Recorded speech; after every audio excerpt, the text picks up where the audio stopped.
Okay, so welcome back to the second part of this morning. As you can see from the program, the idea of this part of this second part is before lunch is to provide you a very quick introduction to network analysis tools with Python, and especially, I mean, because networks are found everywhere, basically, and of course, there might, I mean, these tools might come handy also for your projects of text mining and language modeling and NLP. So I won't have the time to go very deep into the theory, so this will be very much an introduction, especially for those who may are not familiar, maybe not familiar with the topic of networks. And so I prepared a few slides, and then after that we will see the notebooks that I uploaded in our shared repo. Also, the slides are shared in this folder with my surname. So basically, these slides serve as a let's say motivational introduction. Why do we care? Why are we interested in networks and studying networks? Basically, because in terms of studying complex systems in general, it's the representation of complex systems usually can be made through a network, a graph. So complex systems are in general, I mean, in very broad terms, our systems are composed of many parts that actually whose behavior, the overall behavior, the behavior of the system is typically cannot be explained only by knowing how the single elements of the system behaves. I mean, the rules of each single elements, but actually emerge by the interaction of these elements, right? And so complexity science in the past years has considered the properties, emerging properties of complex systems, typically analyzing how they interact and how this web of interaction basically shapes the overall behavior of the system. And of course, we have several examples of the complex systems, but in general, what we see is that each system, there is a network representation that defines the interaction between the components of such a system. And this has been especially relevant, it's become especially relevant in the past 20, 30 years, because of the availability of big data and the relational format that could be generated by linking the big data. In this sense, I mean, the field of network science emerged at the end of the 90s by considering the relationship between entities that were represented by large scale data sets. And of course, I mean, the basic example, probably the most relevant that comes to your mind, of course, is the internet. I mean, the structure, the network of physical machines that are wired and represent the whole physical structure over which the data flow through every day. And this is, of course, a very large network. But of course, there are several others endless examples of this kind. online interactions. And so this is now a famous but pretty old now representation of Facebook friendship graph located on where Facebook users live. And each very tiny dot is a user, and you see links connecting people living in different places because they're friends on Facebook. And email communication in general. So this is another example of a very famous, old but famous email data set where we can see people working in a company, Enron, that basically defaulted because of some financial fraud, and basically the Enron email data set represents all the interaction, email exchanges between the employees of this corporation that were analyzed by the Regulatory Commission during its investigation of the company collapse, to understand how the employees, I mean, the role of employees in the fraud mechanism. And here you can see an example, and you see people connected, and you can already see some of the characteristics of this network. So people who have more links than others, nodes that are more relevant than others.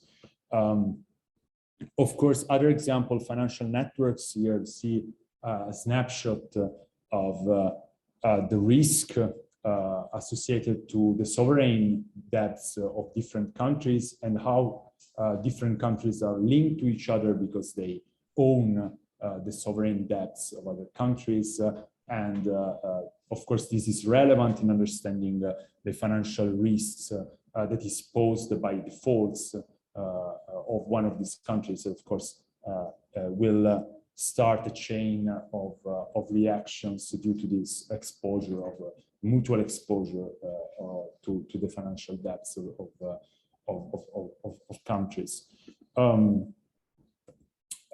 And here are just a few examples, but we can list many more biological networks, infrastructure, transport, like air travel, mobility networks. So these have been become very relevant in the past few years, understanding how people move. So we can imagine nodes of the network are locations, and then we have links connecting different places, and people move among those connections.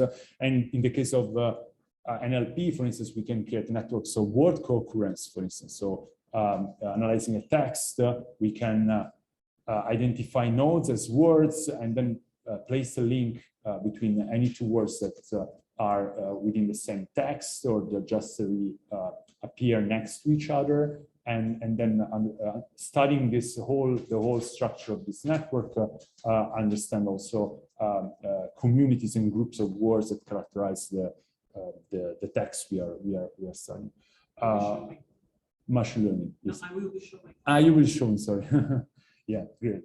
Of course, offline interactions, scientific collaborations, all type of social interactions are easily represented as networks where we have individuals, and then their friendship or their collaboration is described as links between nodes.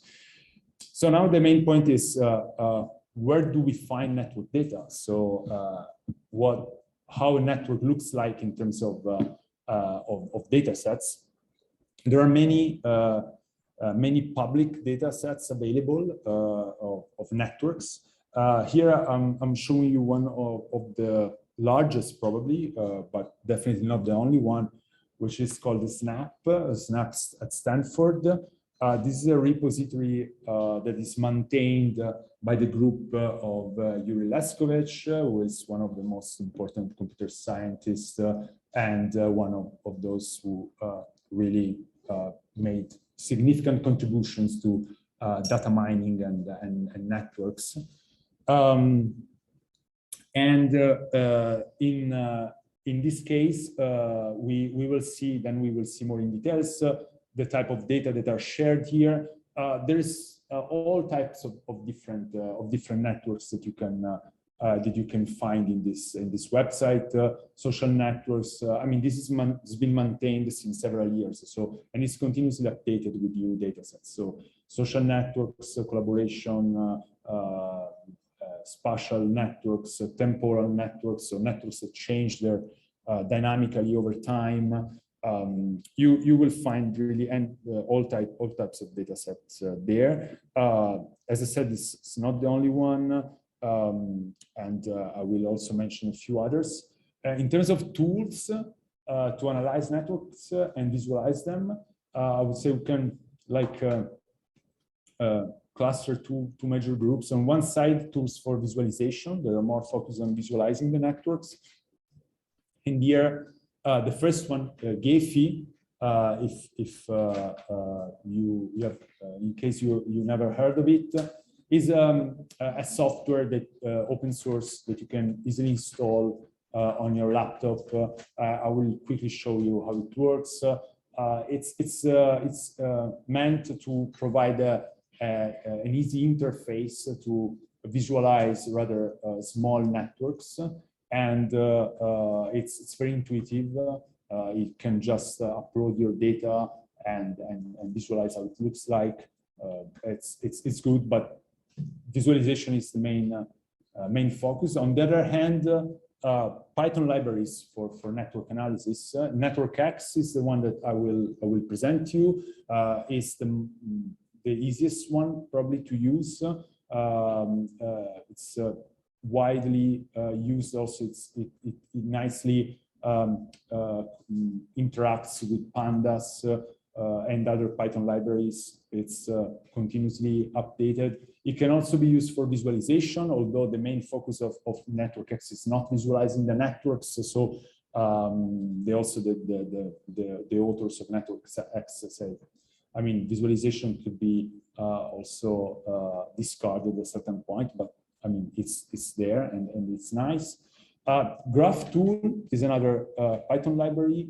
A bit more maybe difficult to install to start with at the beginning, but much more efficient in terms of algorithms and in terms of speed. So NetworkX is nice, but as long as your network is not too big. But once you get into the thousands, tens of thousands of nodes or hundreds of thousands of links, some routines become slow because it's a native Python, while GraphTool gets much more efficient because routines and algorithms are coded in C++, and then Python is used just as a wrapper to run this routine. So if you have a very large data set, and this is often the case when we're talking about Twitter or similar data sets, maybe you should try GraphTool if you want to run some I don't know, betweenness measure of on your 1 million nodes graph. Snap also the same on the same website. You will find a library, a Python library that is specifically developed to analyze very large networks, like networks in the hundreds of millions of nodes. So that's the idea of well, that's the type of networks that you are dealing with at Facebook, for instance. I've never used the Snap library, but again, the idea is that routines are in C++, and the Python is used as a wrapper. I think it's a bit less, there are a bit less tools in Snap for visualization, for instance, as well. NetworkX provides some, also GraphTool, some good visualization tools there. Well, I'm just here providing a couple of examples of things that the type of problems that are irrelevant in network analysis, and also would say there are like two ways or two big ways of approaching the problem in a sense. So I'm a physicist by training. I studied physics, and physicists have taken networks with a left side approach, which is basically the idea of representing, so studying networks as objects from which we want to extract statistical properties, universality properties. So basically understand what are the common features of all real networks that you observe in reality, and define microscopic models that can explain the properties of these networks. So I generate generative models, and one of the most famous, for instance, is the Barabasi-Albert model that was proposed by Laszlo Barabasi in 2000. Defining microscopic models that have rules that define how nodes create their links and attach to each other. And from these basic rules, generate networks whose properties are similar to those that are observed in reality. So, and that can be, then can explain the observed systems. In the computer science approach, let's say in more machine learning, the way things that we have been learning so far, the problem is more network specific in a sense. So there's, and we want, typically we want to learn by observing several network instances of real networks. We want to make predictions, for instance, of how a new link will be formed, how likely is a link to be formed in the network, or classifying nodes according to their properties. So we train our models on different networks, and then we predict the labels of nodes and say whether a node in the network has certain properties. And another very relevant problem in this case is like clustering. So grouping nodes that have similar properties. So it can be properties related to the network itself, like they are more linked to each other, connected to each other than the rest of the graph, or node or properties that come as a metadata outside of the network. So nodes that we know about their gender, the age, and cluster them in an unsupervised way. Application for this, of course, are many. First application, the most important probably you know, is ranking. So the Google was born because of developing a ranking algorithm that is based on a network representation of pages, the so-called PageRank algorithm. They were the first inventing the idea of using connections between web pages to identify which are the most relevant ones and then rank them in order to answer search query. Now, I mean, this is probably something for the museums, and Google really does not use PageRank anymore, but it's still important. I mean, it remains a conceptually important idea that you can use network representation of web pages to rank them. And then community detection, as I already mentioned, like identifying similar groups of nodes, groups of individuals, like for instance, let's say we have a problem identifying similar customers based on their purchases. And so if they have similar purchases on the website, they will be linked, and then we will automatically define groups and communities. Recommendation, again, it's a very common problem in networks in machine learning. So recommending new items to buy or new movies to watch by Netflix. This is done by considering a network of users and the products that they bought or the movies that they've seen. And then if two individuals have seen similar movies, they will be recommended also similar movies to watch next or to buy next. Other examples, fraud detection, again, identifying nodes in a network of exchange of financial transactions to understand what is the risk of being a risk of fraud. This is just an example of a paper. It's really a field that has exploded in the past 20 years and has a lot of important applications. Here I'm showing just a couple of references that books that are relevant if you want to learn more, and especially you can have a look at the network science book online by Barabasi. This is a free book that you can go on the website, and either download the PDF or look at the web pages. And yeah, it's free. The other one by Newman, Networks and Introduction, is a bit more like physics style. So Mark Newman is a physicist by training. If you are interested in the more part of modeling, macroscopic modeling, that's also a good reference. So then we can move to the code, of course.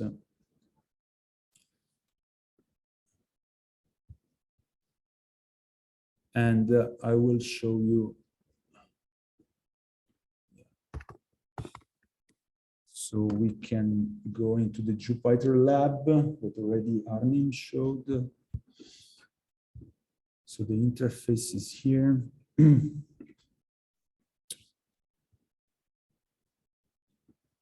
And okay, this is my, so I prepared 3 notebooks that, oh, sorry, thanks for reminding me.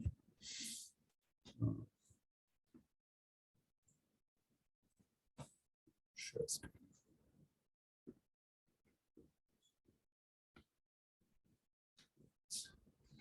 Okay.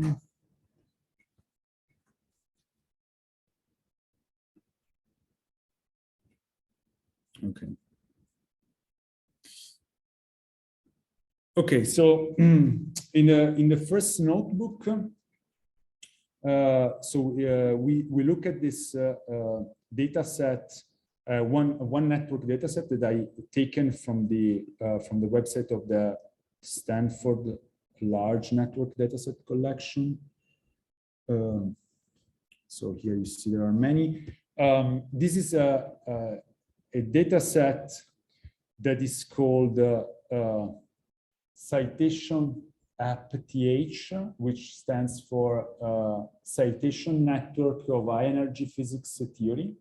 So it's a data set that basically represents papers, scientific articles, and they are linked if an article cites another one. So this is very important to say immediately. This is a directed network. So it means that citations have a direction. So I can cite you, but this doesn't mean that you are citing me. And so they have a preferred direction. This is, so the data is already here. And you can see this is this text file. And you can see how it looks like. So this is the typical data format of a network. So it's so-called an edge list, a list of links. The data set has like 4 comments at the beginning describing how the data is being generated. So it's a citation network taken from papers that have been posted on this public repository, the archive, arxiv.org, which is a preprint server where usually scientists in the natural sciences or computer science and physics and mathematics, they post their preprints. And it takes, this has been generated by considering papers over a span of 10 years between 1993 and 2003. And here you see the network. So the network is just a list of links. Basically, we look at each line, and this means that the node 1001, the label of the node 1001 is linked to this other node. And since this network specifically is directed, it means that this paper has cited this other paper. Which are the papers specifically? Here, this you can find in another file where each label of the node is linked to the paper, and you can go and see what is the title of the paper, the authors, and all the rest. But in terms of structure, so which node is connected to which, everything is here. It's one long list of each connection. This is the most convenient way of representing a network.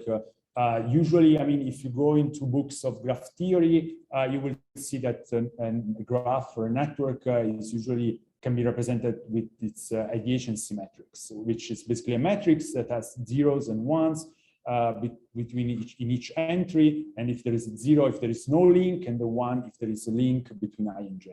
But this is in terms of memory is highly inconvenient because real networks are sparse. So it means that there are very few links with respect to the total number of links that could be possible to place, right? So in the if you have n nodes, you can place n times n minus 1 divided by 2 links, and you will have a n times n matrix, adjacency matrix. But typically this will be full of zeros. So there are very few links. So it's much better to have just a list of links, and that's it. So in this first notebook, we look at this data set, and first of all, I'm also listing other resources. So if you look for network data, I mean, the SNAP is just one repo, but here there are many others. Like for instance, this one has been growing a lot. This is being maintained by Tiago Peixoto. I don't know, there are thousands. Oh, so each line here is a network, and you can see the type of that you can download. So you can see the number of nodes, of edges, some characteristic of the networks, and you can see how different in size these networks are. So from small networks, like 16 nodes, to networks with the millions of nodes. And anyway, we look at our data set. And basically in this first notebook, what I'm going to do is just basically to, I hope it can see, maybe it's better to, yeah. So yeah. I'm just showing you how we can use the Python standard library to import the network data. So this is not, I mean, this is just very for beginners, let's say. I mean, showing you how to import and represent the network data without using a library. Then in the next notebook, we use NetworkX, and we see how things are much easier. But here, just to get this helps to get a sense of what we want to, the type of information that we want to store, basically. So what we want to store is basically a list of nodes, and we will create a dictionary for this. And for each node, we want to know all the nodes that are the neighbors of the others. So basically, for each node, we want to know who are the neighbors of node I. Right? And to do so, we basically, I create a dictionary that has, by default, to each key assigns a list. So the key will be the node of each node of the network, and the list will be the list of outgoing neighbors of that node. And again, I mean, keep in mind that here we are looking at this network that has two directions. So each node has outgoing neighbors because these are the papers I'm citing, and I will be cited by other nodes, and this will be my incoming connections that are different from the outgoing connections. So to populate this data frame, we just read the file I've just shown you, and basically, just create a stream reading the file. We read all the lines of the file. The first, so we read the lines, read all the lines of the file. The first 4 lines are comments, so we don't really care about them. Instead, we will read each edge line by line, and then we will strip and split. So each link will be defined as this list with 2 elements, and I'm going to do this for each line in the list of lines. So here I'm going through the whole lines of the file. If the first character of the line is a hash, we just disregard it. We don't care about it. Otherwise, we define origin and destination as an integer from the string, and then in the dictionary, at the key origin, we append the destination, and then we populate the network. So, so for instance, we can look at the first node here. This means that the length of the list of neighbors of the node 1001 is 83. So this paper has cited 83 other papers.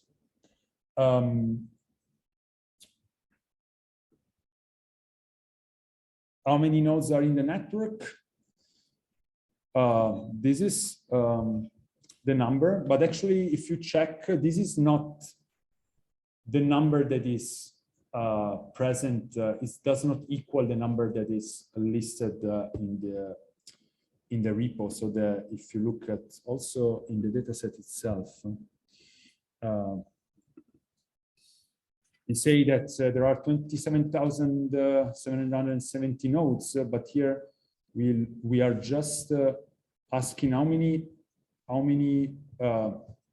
keys are in the dictionary, and there are 25,000. Why? What are we missing? Can you get this?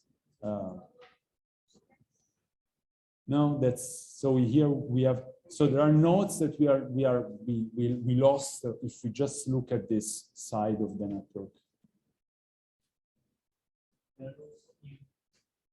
Yeah, like we are missing those that have 0 out, but they have in. So there are nodes that I mean, we are only considering nodes that have at least one neighbor out, but there are those who appear because they receive citation, but they didn't give citation. Why they didn't give citation? Well, it's not true that they didn't give citation. It's just that they are citing papers that are outside the sample, right? So they have 0 degree out because the paper they are citing are not present in the thing. So, but yeah, of course, with the network X, this will be resolved. In this case, we are just looking at those that have degree out that is larger than 0. And then, okay, I'm basically, here I recap the difference. So exactly in the case of an undirected network, the node A has degree 1, means that it's one neighbor. Degree B, so node B has 4 neighbors. But in the case of a directed neighbor, like the one that we are considering, node C has degree in 3, so 3 incoming links and 1 outgoing link. So the degree out is 1 and 4 is the total degree. And what we are typically interested in this in analyzing networks, one of the main quantity of interest, probably the first one that you will look at, is the degree distribution, which means we look at the probability distribution of a node to have a certain degree. So how this quantity, the degree, is distributed across the whole network. And of course, I mean, we compute this just by counting how many nodes have a certain degree over the total nodes size of the network, right? This is we compute the frequency of observing a certain degree. And to do so, basically, I create another dictionary here, which I call degree out. And basically, I compute the number. So I just go node by node, ask for its degree. So how many neighbors do you have?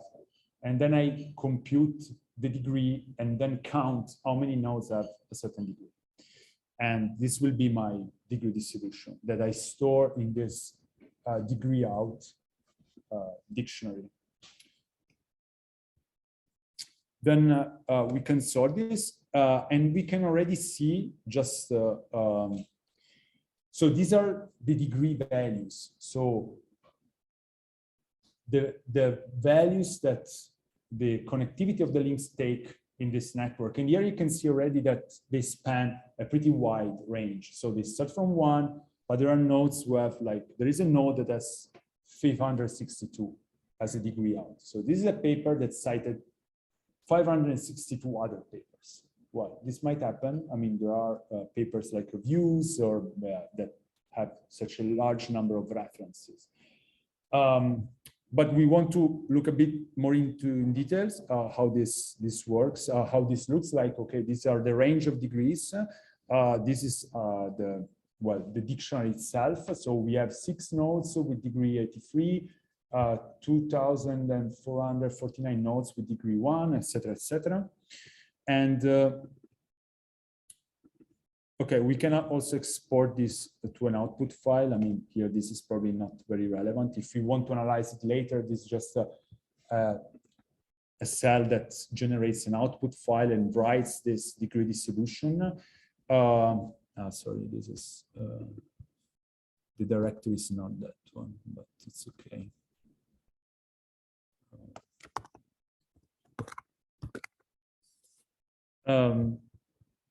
And then, yeah, the frequency. Okay, here what I'm doing is just that I'm computing the frequency, right? So I'm dividing each node number by the total number of nodes, and then finally, what I want to show you is how the distribution looks like. So basically, here I'm creating 2 variables, x and y. And on the x variable, I will put the degree value sorted. And on the y, in the y list, I will add the frequency that is observed for that distribution, for that value of degree. And finally, we can plot it. And here is how it looks like. So we can see, so this is the degree out. And we see that it spans 2 orders of magnitude, as we say, with this shape in a log-log plot that is the one of a broad distribution. Let's say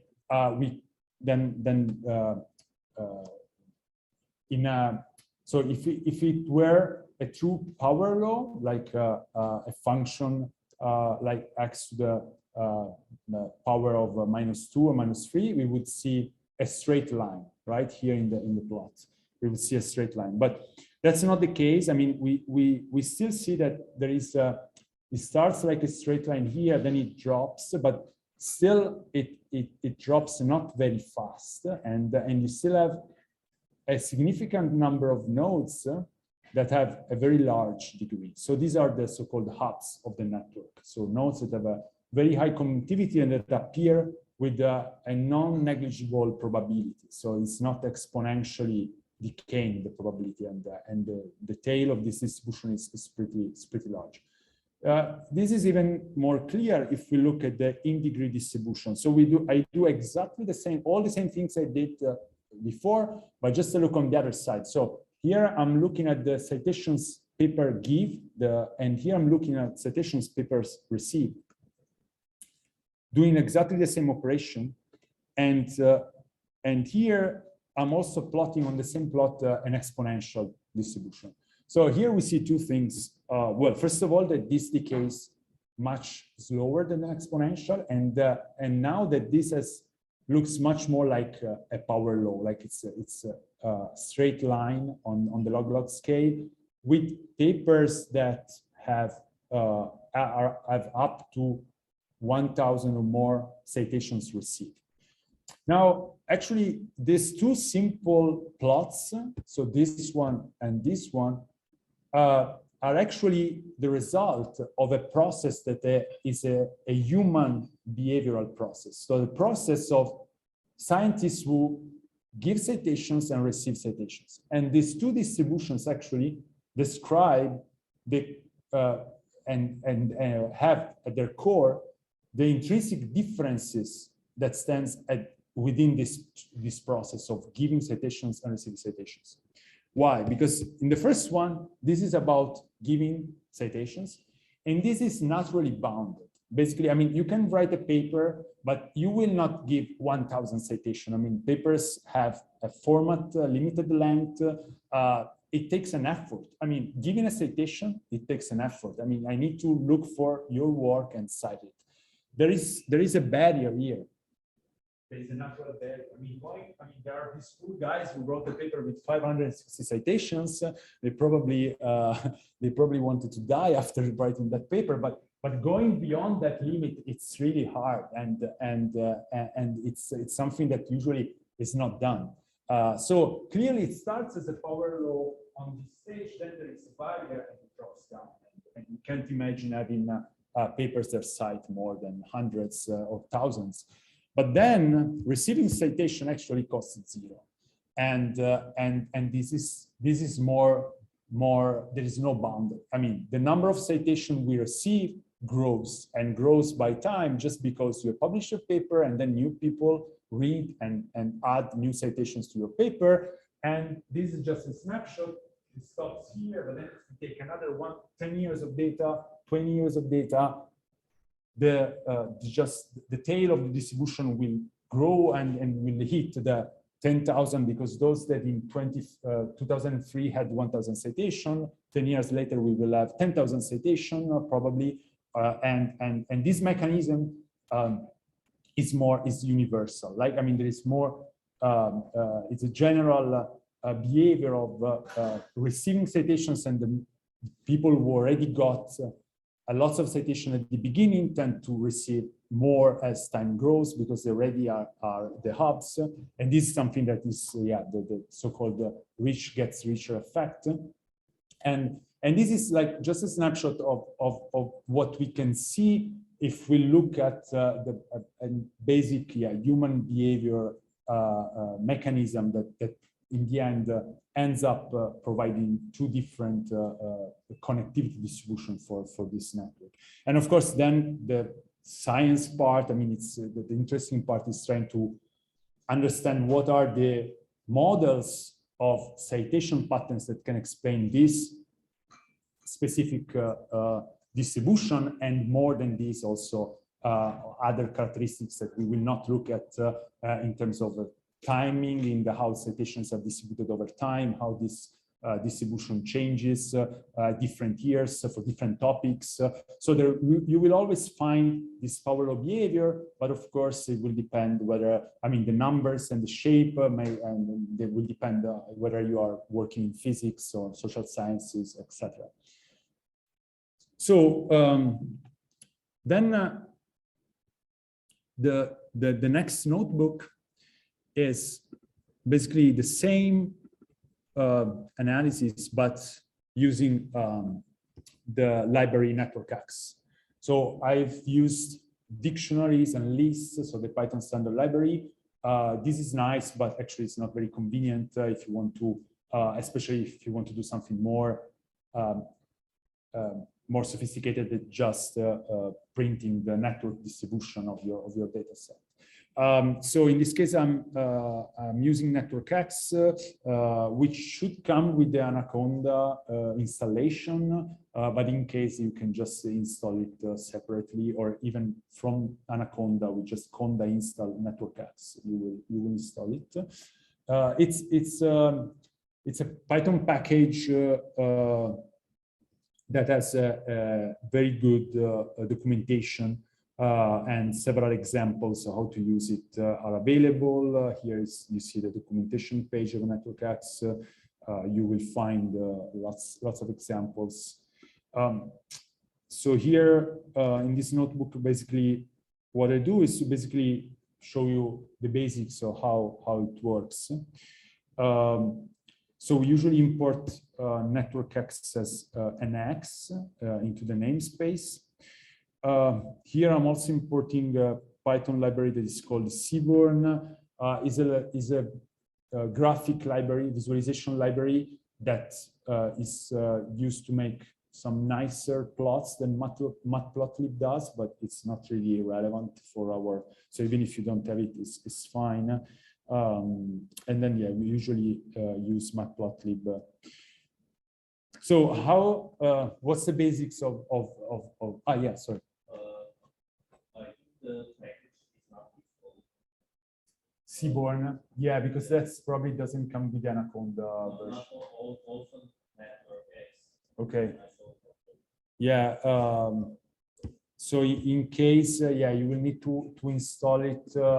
As I said, if you have Anaconda, just from the terminal, you can do. So let's do it like Anaconda install networks. And so if you have an Anaconda installer, you just do this and it should work fine. Same with Seaborn.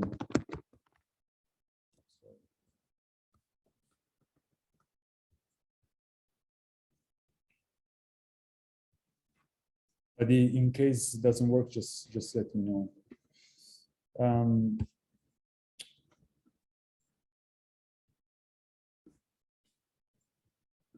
Okay, so Network X basically is a library that generates objects that are graphs. So we can create an undirected graph like this one with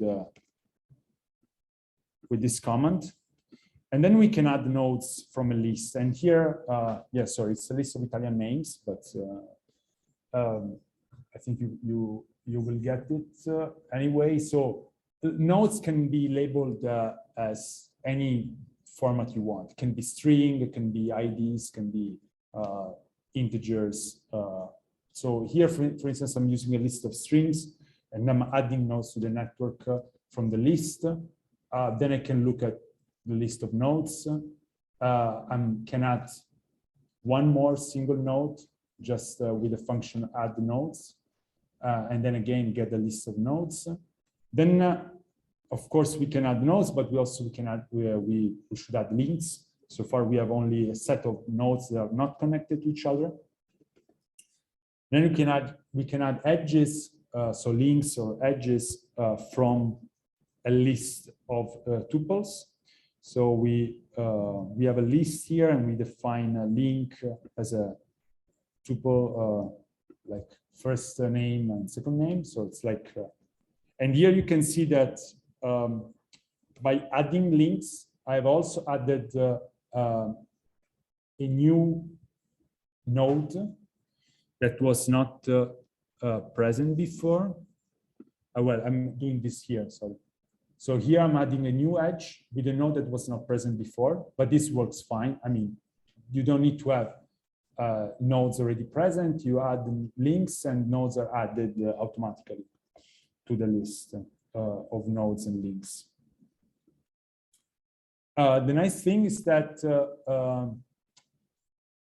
each node basically, I mean, with this, within a graph object, each node has a dictionary associated to it that we can use to store. I mean, this is like the dictionary of Lucia,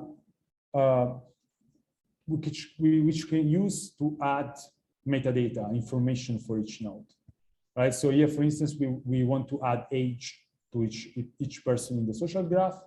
I do it basically randomly, so I'm going through the nodes and I'm adding the age based on the first letter of the name, and then I can make a list, show a list of the whole network with the data true, and I see, okay, these are the names and this is the age of each person.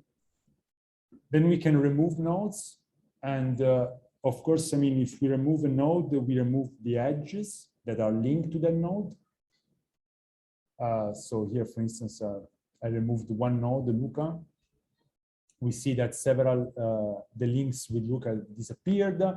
Of course, if we remove a link, we do not remove the nodes. So nodes are still there, can always place a new link. And the quantities, like the degree, for instance, are easily accessible. So we don't need to compute by ourselves, but it's just the function degree of a specific node. The overall degree is just this function of the graph. We can see the whole degree structure for each node, its degree. And then we can use it to analyze the citation network. Well, here I will go a bit fast. The file is the same one. We need to remember that this is a directed graph, so we use a different class here, the digraph class. Then again, we go through the file, the text file with the network, and just each line, we use the function add edge, origin, destination, to the graph H. And now, well, it works. The network has 27,770 nodes, as we know, and 352,000 edges, more or less.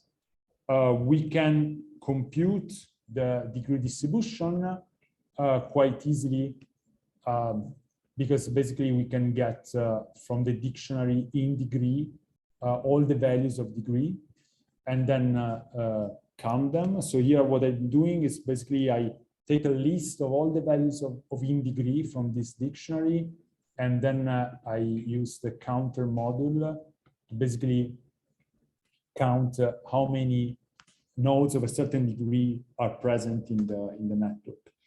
And so here we see we have about 5,000, well, 4,500 nodes with in degree 0 and so on and so forth.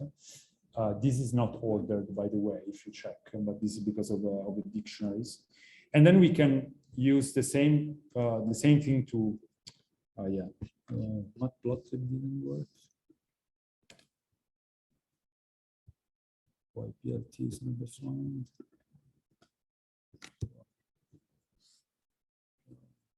No, okay, because why complaints about PLT? Let's go to file.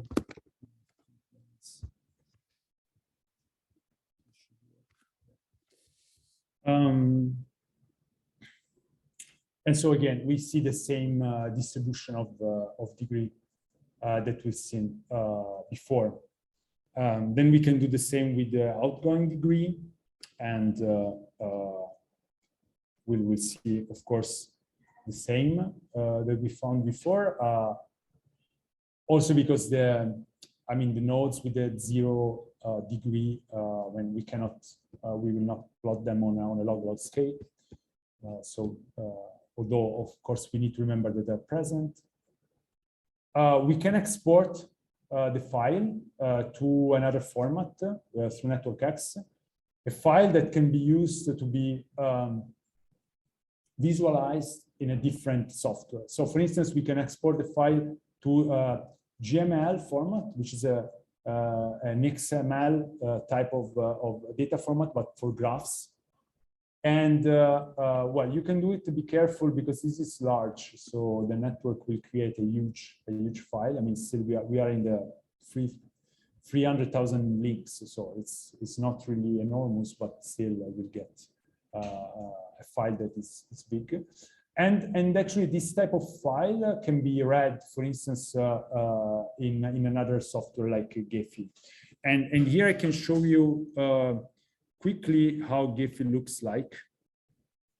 So I hope this can be seen, but I should be sharing the whole screen. If I'm correct, just to make sure. This was like this.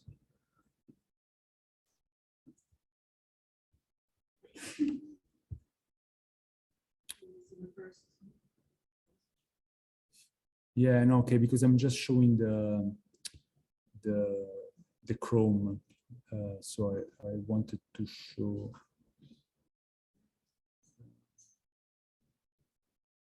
The other.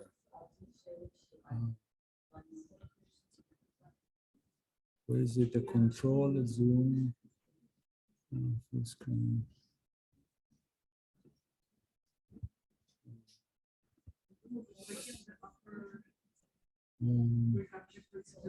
Show meeting controls. Yeah, okay. Chat. Okay. I'm sharing this one. Yeah.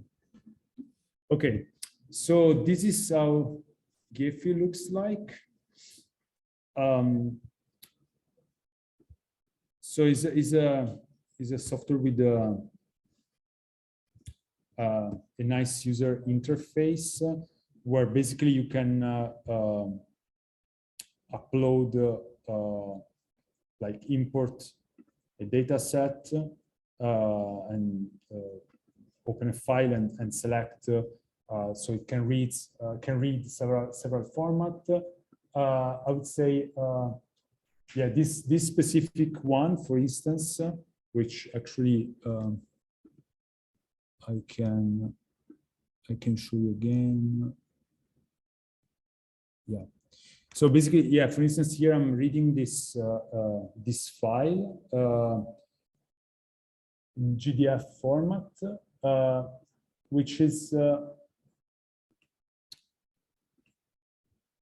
a file. Yeah, here you can see. So it starts from here. So this is a network with about 200 nodes, and this is a network that of my Facebook friendship graph. So basically, it's a network where each node is a friend of mine on Facebook, and they are connected if they're also friends among each other. And we import it. It looks like this, but actually, if we change the layout, this is just a random layout. If we change it, we like, for instance, we run this force A class, we see that it's not really random because there are structures, that are groups clearly that emerge. And we can, for instance, apply some color to the links, to the nodes, sorry. Does it work? Ah, yeah. For instance, we can rank it by degree and look at this. And now we see also that there is a clear difference in the connectivity of these nodes. So there are nodes with very small degree, so nodes that are my friend on Facebook, but they're not friend with anyone else among my other friends, and others that are clustered, so everyone is friends among themselves. And of course, if we look at these groups, we will see the usual clusters like related to my work, my job, so workmates, schoolmates, university mates, and these all make different groups, right? And then there is a very central node that in the middle that basically connects all the rest, and probably this it's not a surprise that's my wife. That's that bridges the different groups. So yeah, you can use Gephi. I think it's nice because it allows you to have this interface where you can quickly get a view of your small network. If you try to load a network like the one we just analyzed, 300,000 edges, it will cry a bit. So I will not recommend it, but yeah, it's more for this type of small data sets. So if we go back to our before we end up, yeah, we go back to our notebook. I would say, yeah, this is the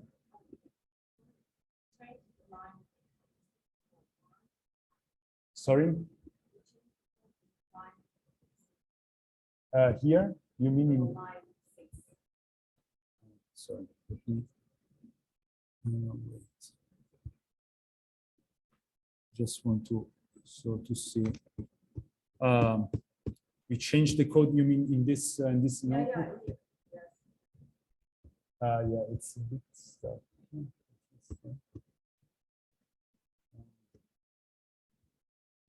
Also, my thing is complaining.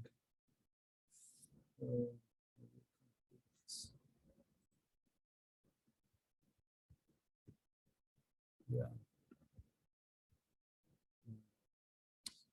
Yeah, I think I need to close it. Otherwise, it's going to be okay. Sorry about that.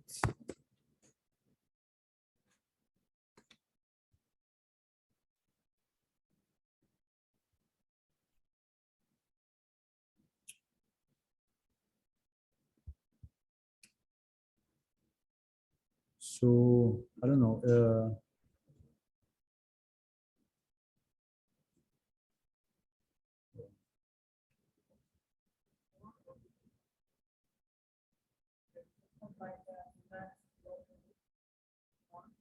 Yeah, because this one I changed this. Yeah, because that's the library for visualization, and so to make the plots, to make the plots, and actually it says it's deprecated PyLab, which is the standard way I use it. But once you import it as matplotlib, the PLT it doesn't enter the name, doesn't use PLT in the namespace, which is the standard way. Okay. This one, the second one, yeah. I think yeah. So now I'm sorry because it keeps crashing. I don't know why, and I don't want to actually waste too much of your time. I don't know why it's so. I'll try closing stuff, but I think.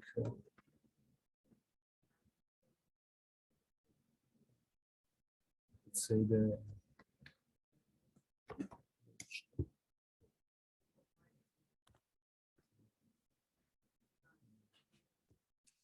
And yeah, okay, I don't know. I will try again, but I'm not sure.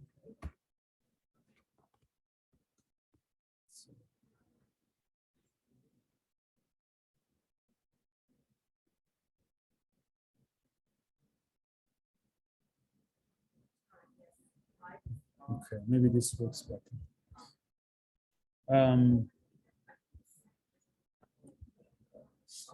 Okay, the remaining part of the notebook. So you have here. So yeah, this is PyLab. Yeah. So I think this is all like that. I think here PyLab inline. Yeah, I think it's the only thing I changed.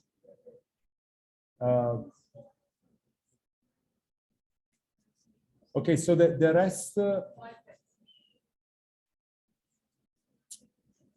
The rest of the notebook is about visualization. So how to use NetworkX and Matplotlib to visualize networks.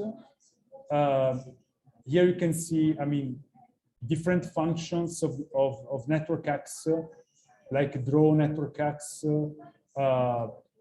that basically display the network within the notebook. You can use different layouts. Circular, random. I mean, this is just a random network I created of 100 nodes, and you can see how to show it in with this function of NetworkX. Unfortunately, yeah, we are out of time, so I will not stay too much on this. One thing that I wanted to show you actually, yeah, it's like, for instance, here, showing how to plot the nodes of a network using, for instance, a color, adding a color according to the degree of the network. So here we have this function of draw NetworkX nodes. Basically takes as the input the network you want to draw, the position of the nodes, size of the nodes, and then as a color, node color, you can pass as an argument a list of the degree. And basically, if you pass a list of 100 values, it will map the values on a color of a node, and using a color map that is defined here that you can choose. I mean, I've chosen something that goes from blue to green. And so in this way, I can draw the nodes where the nodes of the network with the highest degree are green and the lowest degree are blue. And then, yeah, I think, yeah, we are a bit late, so I think we can stop here. But yeah, are you sure? I'm a bit sorry. Yeah, let's see. I was yeah, 12:30. Great. Yeah, I was confused I was out of time. No, then that's great. I was confused that we had to stop at 12. Yeah, sorry about that. That's great. So we can. I actually no. Then I'm right on time. I think it's 15 minutes. It's pretty good. So okay, yeah. What we can do with this with network access? So basically, we can draw the network with a predefined layout. So here I've chosen just a random layout. Here, this is a random network, 100 nodes, and probability of having a link between two nodes of 0.08. And what I'm doing here is that I can also save, store in a separate variable the positions of the nodes for a given layout. So here, for instance, I'm considering the so-called spring layout for that network, and I'm saving in the variable pos the position of each node. And here you can see, I mean, this is a dictionary that basically says for each node what is the position in the Cartesian coordinates between -1 and 1 and -1 and 1. So you have a 0 in the middle. And basically this means that if you can visualize a network any way you like, just by defining what are the coordinates of the nodes. So if you create a dictionary with coordinates, or you take it from anywhere, you can use it to display the network and put the nodes where you want them to be. And this is very handy, for instance, in this case, where I'm considering a network that has a spatial structure. So this is a network of the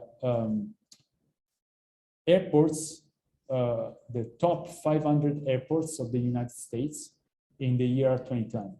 So these are the networks of the United States, of the continental United States, and their links the links connect to airports if there are flights connecting them. And then also we have a weight that is the number on each link, that is the number of passengers who fly every year in 1 year between the nodes, between these airports.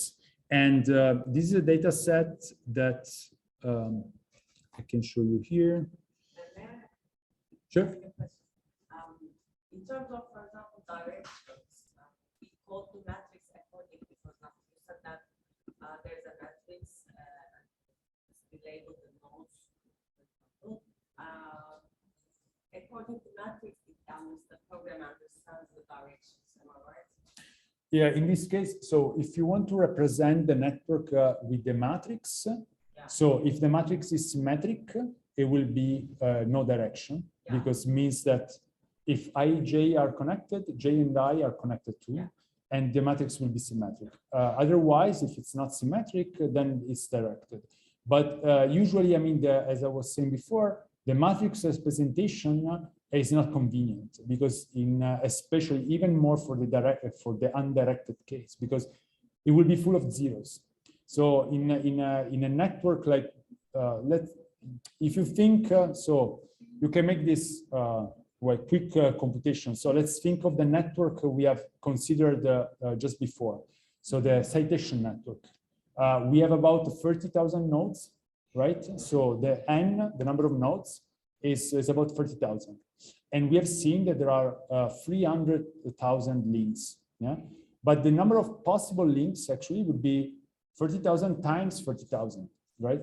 So it's going to be to the under of 10 to the power of 8, while instead we have 10 to the power of 5.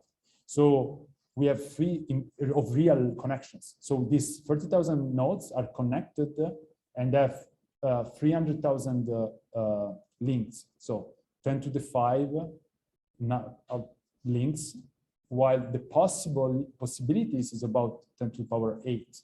So if you want to build a matrix that is 30,000 times 30,000, and it's huge, but it will be full of zeros because there are no links there. And so this is why just so the adjacency matrix is usually good to make analytic calculations. So there's a lot of theorems of graph theory that where you can relate the adjacency matrix, and especially the spectral properties of the adjacency matrix, means eigenvalues of the matrix with properties of the graph. But usually you never look at the adjacency matrix in computation. Like you never store the adjacency matrix, because I mean that case for the network we just looked at, the adjacency matrix will be a huge object with very little information in it, full of zeros and very sparse. And while the list, like here, we have the US airport list is much more convenient. So it's a file with a few thousand lines, where each line is origin airport, destination airport, and the number of passengers who travel between the two airports. So the algorithm understands the direction. In this way, you need to tell the algorithm the direction. You need to tell the algorithm if there is a direction or not. Yeah, in this way, you need to tell it. Because yeah, exactly. Yeah, that's exactly. If in this case, we need to tell if there is a direction or not. Okay. We need to tell. Yeah, it's just I can show again here. So basically, sorry. When you define your object graph here, this defines the type of network you are considering, and in this case, it's not directed, but because it's graph. But before I used for the previous graph that was directed, the network was directed, I used this digraph, and this means it's directed.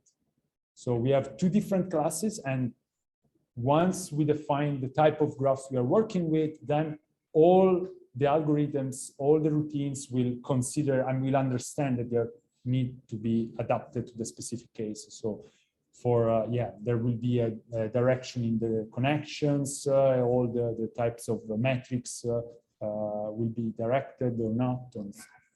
So yeah, so in this case, though, the network is undirected, and sorry, yeah, of course I need to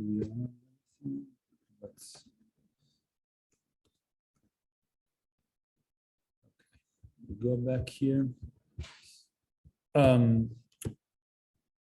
So I have a data set where I have the network here, as I said, IDs of these nodes. Each node is an airport. And on this other file, I have more information about the airport. The ID, the code, the free label, free character IATA code, the city, the name of the city where the airport is, and the coordinates, latitude and longitude where the airport is located. And we will use this information to visualize the network on a map, let's say. So how we do this? So basically, we import in the graph. So we create a graph object, and we just store the network information. So nodes and who is connected with whom. So this is where we see just we store the connectivity information. And the network has 400 nodes. It's a bit less than 500 because I've removed Alaska, Hawaii, and the non-continental part of the US. So here I'm just looking at the contiguous United States. It's also interesting to look at the number of connected components. So here we look at how many. So if the network has different parts that are not connected, so from one part of the network, you cannot reach the other part because there is no link between the two.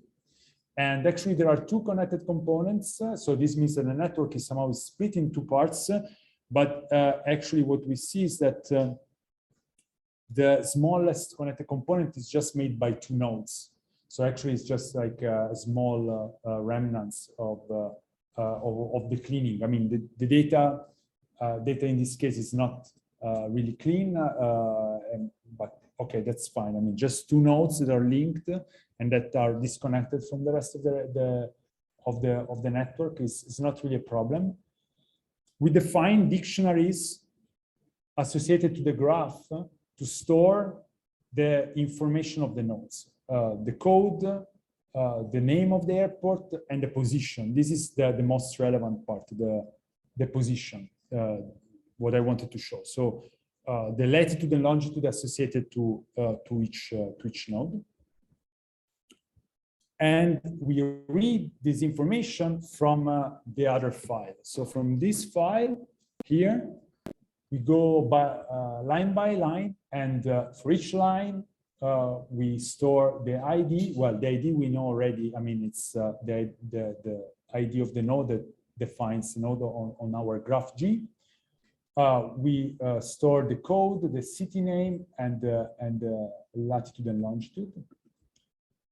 So again, we read line by line. The first element after stripping and splitting, the first element is a node, and then we populate the dictionary. So the dictionary code associates to each node ID the code of the airport. The dictionary name associates to each node the city name, and the dictionary position associates univocally to each node a tuple just with position, longitude and latitude.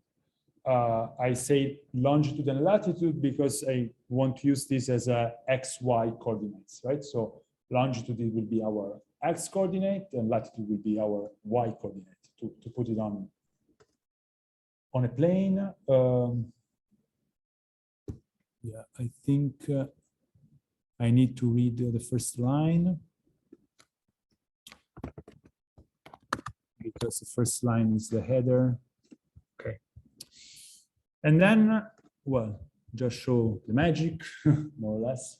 So we just draw the network nodes where the position here corresponds to the position taken from the dictionary where each node has latitude and longitude associated. And here we see the map of the United States coming out.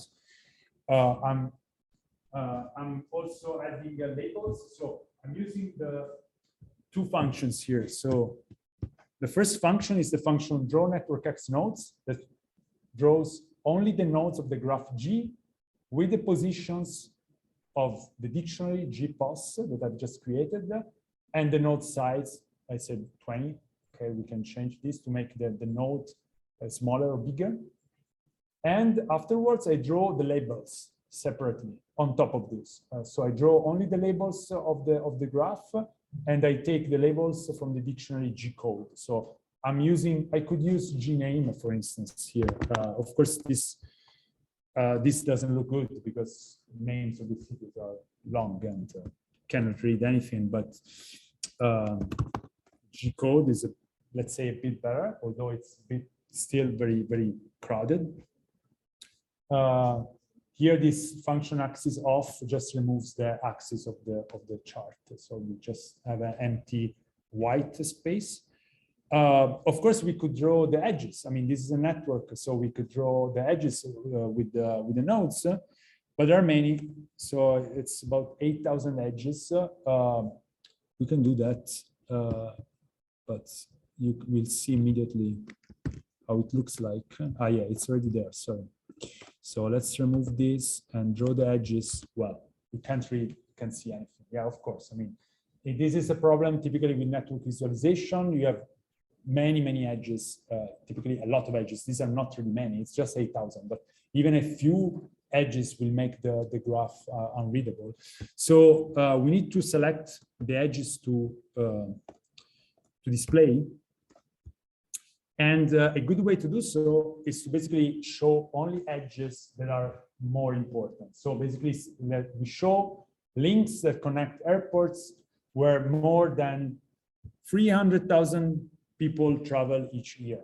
I mean, this is a threshold, it's very arbitrary. I decided to put this. Of course, you can play with this threshold and select which edges you want to show. We have this information on the file of the network. I remind you. So here, this number here is the number of passengers per year. And so if we go back to the code, basically what I do is I store again the network in a different graph, H, call it H, is another object where the network is the same, but I only store edges and nodes that have more than 300,000 passengers a year. So it's a smaller portion of the network with this threshold selection. So again, I read again the file. I go line by line, but this time I also read the weight information. And if the weight is larger than the threshold, then I add my link to the nodes, to the network. Then I get back the information for that node from the previous network, which is the same in terms of position, code, the name, everything is the same, but we have just less nodes and less links because we just look at the most, the portion of the airport network with the largest traffic volume that we are considering. So this will be, sorry, the weight threshold is here, and this will be a smaller graph. And of course, I mean, these are 205 edges now, and now we can remake our figure, our plot.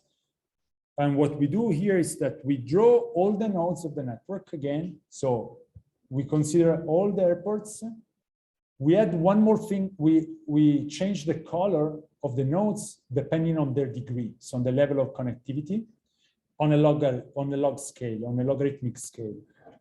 This because the degree, as we've seen before, usually spans several orders of magnitude, and on a logarithmic scale, we will map the different values on a linear color scale. We will make it readable. Otherwise, basically, we'll have all nodes with the same color and just one node with the largest value.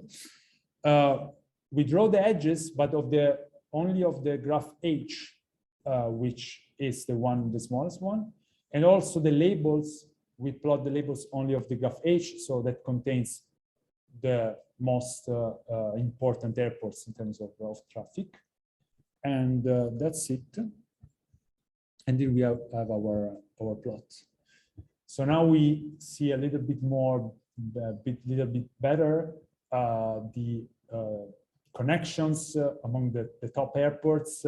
We see that basically clearly the largest hubs of the US, Atlanta here, the flows on the East Coast and then on the West Coast, and then also the most connected airports, also the red ones, and well, Atlanta and Denver here in this network are one of the most important hubs, especially if we look for the node with the largest degree.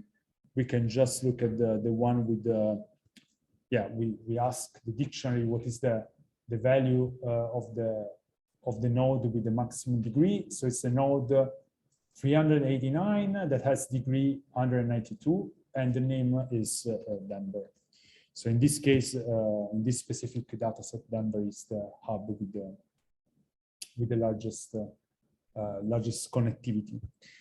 And okay, so yeah, I managed to finish the notebook, and yeah, now it's 12:30, so it's the right time to finish. There is a third notebook in the repo.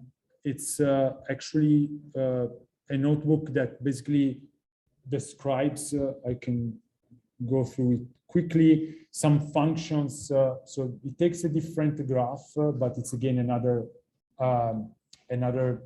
network of scientific collaborations. And basically in this notebook, you can see how to some basic functions of network X to compute quantities of interest for a network that go beyond the degree distribution. So typically the clustering coefficient. So we look at, and so here's the quantity. Basically, you want to compute how much the friends, your friends are also friends among each other. Basically, the clustering coefficient measures this quantity node by node, and then you can average over all the network. So the more the network is formed by nodes that are fully connected, groups of nodes that are fully connected, the higher will be the clustering coefficient. Then there is this function to measure the average shortest path length. That is basically the average length of the paths, of all the paths that connect each pair of nodes in the network. So it gives you basically a sense of the extent of the network. So how many steps it will take from one node to reach all the rest of the network. And typically in real networks, this is a short. It's a very short distance. Typically, it scales with the logarithm of the size of the network. And then just the visualizations of these quantities for a random graph. So with figures showing different degree or different betweenness or other quantities. Yeah, I would stop here, and yeah, maybe if someone is interested to deep diving more into the network part, I'm happy to answer your questions. Also for the research projects, I think here in the audience we have several people who are also already expert in the field, and for sure Elena and Gisem I know also, she's worked, and Daniela for sure I know him. Anyway, just feel free to ask for your projects if you want to do some network analysis of the data set that you're looking at. And yeah, I will be happy to discuss more in details.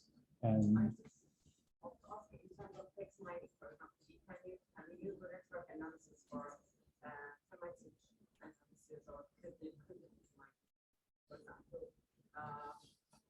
Like, for example, I would want to use this network analysis for my thesis in terms of, for example, the which words are connected, much they do their clusters, or yeah, I mean, as Yana was mentioning, you will show like network of words concurrencies. Yes, so concurrence networks are one thing you can look at, but actually a lot of things like topic discovery and things like that, they're actually networks often, right? We just don't visualize them this way. They're dense networks, right? Because often you have like many words with many other words. And the densest thing is the embedding, right? It's like everything's connected to everything. And actually, many of the topic discovery algorithms, I think we'll talk about them today or tomorrow. Somebody's going to be doing is kind of like a clustering in that network around the words. maybe I just wondering, as for example, that in Harvard and management organizations sometimes speak on that phenomenology analysis and trying to understand the concept of construct, and sometimes maybe I just the idea maybe that just some words are the center